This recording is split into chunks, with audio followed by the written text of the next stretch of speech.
Soliu berhubung dengan hari ulang tahun Desa Asri Nusantara. Kita menghijaukan kembali Nusantara.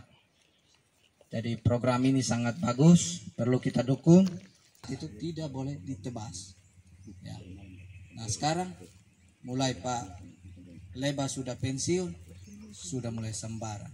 Dulu Baptua masih ada tuh saya lihat. Nah, dari kami kepolisian ini, ketika ada laporan dari itu, dari kehutanan itu baru kami turun lihat. Oh iya, kalau kehutanan merasa itu salah, dia bikin laporan, kita bisa proses. Karena untuk sekarang ini kan dari penyidik PNS kehutanan belum ada, jadi selalunya dilimpahkan ke penyidik polisi.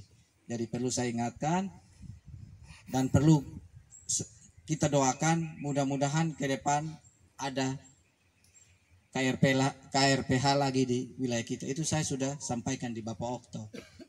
Saya bilang Bapak Okto lihat saja. Mulai KRPH ini tidak ada di kecamatan, lihat bencana datang yang sadis. Karena apa? Orang segampang-gampangnya membuka kebun banyak. Desa tidak membuat peraturan desa untuk menekan itu. Kita sudah mulai lihat dampak sudah mulai terjadi. Nah, dalam kesempatan ini saya memberikan saran kepada Bapak Desa, kalau bisa Bapak Desa tolong membuat satu aturan untuk menjaga laut dari abrasi dan erosi untuk di kali. Jadi perlu ingatkan mereka juga dengan undang-undang kehutanan itu. Itu sudah cukup jelas undang-undangnya, supaya daerah kita ini terjaga. Karena contoh di hutan ini, di sebelah hutan ada pemukiman.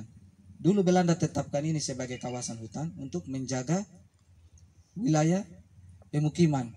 Nah, mulai ada generasi-generasi sekarang ini, mereka tidak pedulikan itu lagi. Akhirnya dampaknya sudah mulai kita lihat.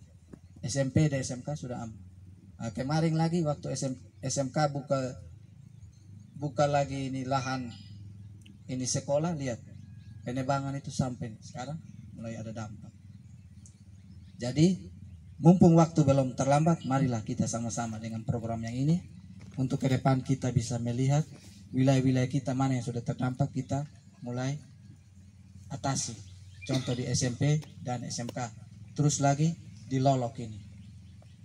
Lolok Om itu dulu saya datang jembatannya masih bagus. Sekarang dia sudah mulai jadi jembatan besar. Kemarin saya ada kasih tahu Om Id dan Him kalau bisa tanam bambu, dan mereka sudah tanam.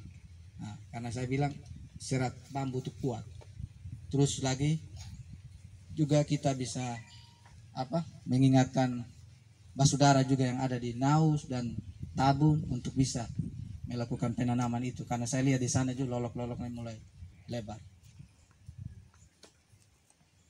Karena apa? Karena itu kehutanan sudah memikirkan itu. Mereka sebuat aturan, kita yang sambaran-sambaran. Nah, jadi kalau sampai belum terlambat, marilah kita sama-sama membenahi itu. Terus juga ini saya sedikit contoh daerah saya masih kecil.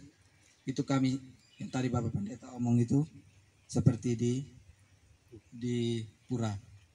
Ketika saya masih SD itu air di Kiser sangat susah. Kami keluar rumah itu jam 8 malam, tapi dapat airnya jam 4 siang. Kami berjalan itu kurang lebih 3 kilo bawa kereta dorong ini. Dari satu gerobak isinya 6 cergen.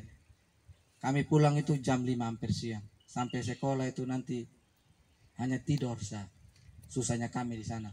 Tapi mulai pemerintah memikirkan itu, melakukan program penghijauan kembali gunung-gunung yang tandus. Dan akhirnya penghijauan itu memakan hasil. Penempatan kabupaten untuk MBD itu dibatalkan di Kiser, dan salah satu faktornya air. Semua sudah mendukung, tapi dipikirkan yang air. Tapi luar biasa. Puji Tuhan, setelah kabupatennya dipindahkan ke Moa, sekarang air sudah limpah, karena yang dulu kami reboisasi itu pohon-pohon itu sekarang sudah merindang. Yang kami reboisasi itu pohon akasia. Yang akasia ini yang saya pernah lihat itu ada dulu di depan SD Oil Fatu. Nah, itu dia mampu tahan terhadap cuaca tropis. Jadi cerita akasia itu di Kisar itu sejarahnya itu ada seorang pemain bola dari Kisar. Dia bermain di Australia karena dia memikirkan daerahnya, dia bisa pulang, dia simpan di sepatu bola kaki. Karena tidak boleh membawa apa-apa dari itu cerita akasia masuk Kisar. Dan kalau Bapak Mama tidak percaya, Bapak Mama kalau sampai ke daerah saya, nanti lihat di pegunungan ini semua banyak akasia. Nah itu. Dia bawa 5 pohon itu sejarahnya itu.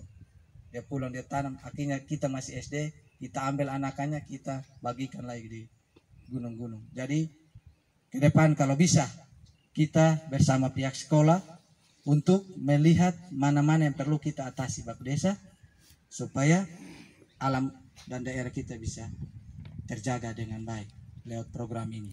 Jadi mungkin itu saja yang saya bisa sampaikan. Atas perhatian saya ucapkan terima kasih. Salam.